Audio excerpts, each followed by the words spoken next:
اور پیغمبر ارشاد فرماتے ہیں، سرکار دو عالم فرماتے ہیں ان نکاح من سنتی، نکاح میری سنت ہے، فمن راغب عن سنتی فلیس منی، کہ جو میرے نکاح سے منہ موڑے گا وہ مجھ میں سے نہیں ہے۔ میرا 70,000 فرشتے قبر تک اس کے ساتھ جائیں گے اور قبر تک مغفرت کی دعا اعوذ باللہ من الشیطان اللعین الرجیم، بسم اللہ الرحمن الرحیم۔ سامعین و ناظرین، آج ہم سورہ مبارکہ نور کی فیوز و برکات، فضائل، اہمیت اور عملیات کو بیان کریں گے۔ یہ مدنی سورہ ہے، مدینے میں نازل ہوا اور تقریباً بسم اللہ کو ملا کے 65 آیات پہ مشتمل ہے۔ سورہ مبارکہ نور میں تقریباً 20 موضوعات پہ گفتگو کی گئی ہے، جیسا کہ سب سے پہلے جنسی گناہ یعنی زنا کی شریعت کو بیان کیا گیا ہے، تہمت زنا عائد کرنے والوں کی شریعت کو بیان کیا گیا ہے، زنا کے ثبوت کے لیے 4 عادل عینی شاہدین کا ہونا ضروری ہے، اس کو بیان کیا گیا ہے۔ لعان، جسے لعان بھی کہا جاتا ہے، یعنی شوہر کی طرف سے اپنی زوجہ پر الزام لگانے کی صورت میں شرعی قانون کیا کہتا ہے، اس کو بھی بیان کیا گیا ہے۔ ازواج رسول میں سے ایک زوجہ پر تہمت لگانے والے کی مذمت بیان کی گئی ہے۔ غلط خبر سن کر چرچا کرنے والوں کی شدید مذمت کی گئی ہے۔ گھروں میں اجازت کے بغیر داخلے کو منع کیا گیا ہے۔ سلام کا حکم، خواتین کا پردے کا حکم، نکاح کی ترغیب اور نکاح کے بہترین یہاں جو احادیث بیان ہوئی ہیں وہ بھی ہم انشاءاللہ بیان کریں گے۔ غلام اور کنیز کے مکاتبہ کا حکم، ہر ذی روح کی خلقت پانی سے ہے، کافروں کے اعمال بیکار ہیں، کوئی فائدہ نہیں ملے گا ان کو۔ گھر کے افراد بچوں سے بھی ایک حد تک پردے کا حکم، ضعیف العمر خاتون کا برقع چھوڑنے کے باوجود بھی پردہ داری کا حکم، مومنین کی شان، رسول خدا کے لیے امتیازی طور پہ تعظیم و احترام کو سورہ مبارکہ نور میں بیان کیا گیا ہے۔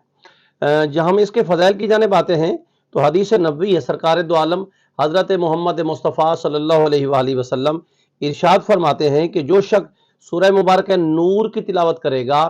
تمام دنیا کے جتنے زن و مرد یعنی خواتین و مرد مومنین ہیں ان تمام کی تعداد کو گنا جائے تو اس سے 10 گنا زیادہ خداوند عالم اس انسان کے نامہ اعمال میں اجر عطا فرمائے گا کہ جو سورہ مبارکہ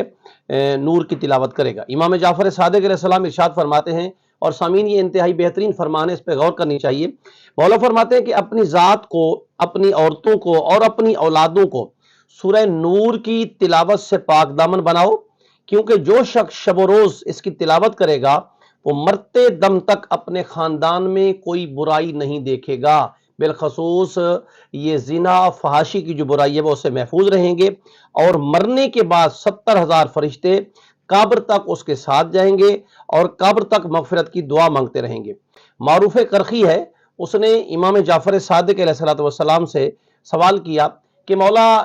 جب چونکہ اس سورہ مبارکہ میں عورتوں کے نکاح کے بارے میں بھی حکم ہے کہ وَانكِحُوا الْأَيَامَ مِنكُمْ وَالصَّالِحِينَ مِنْ عِبَادِكُمْ وَإِمَائِكُمْ إِن يَكُونُوا فُقَرَاءَ يُغْنِيهِمُ اللَّهُ مِنْ فَضْلِهِ وَاللَّهُ وَاسِعٌ عَلِيمٌ۔ اس میں کہا گیا ہے کہ تم میں جو مومن مرد ہیں یا مومن عورتیں ہیں تو وَانكِحُوا الْأَيَامَ مِنْكُمْ وَالصَّالِحِينَ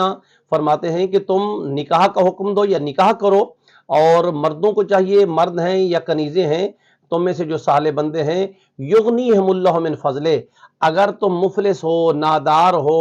کمزور ہو، یعنی پیسے کے اعتبار سے، مالی اعتبار سے خداوند عالم تمہیں غنی کر دے گا۔ تو جب اس معاملے میں مولا سے پوچھا گیا کہ مولا عورتوں کی کتنی قسمیں ہیں کہ کیسے زوجہ کا انتخاب کریں، میرے امام نے ارشاد فرمایا عورتوں کی 3 قسمیں ہیں۔ نمبر 1،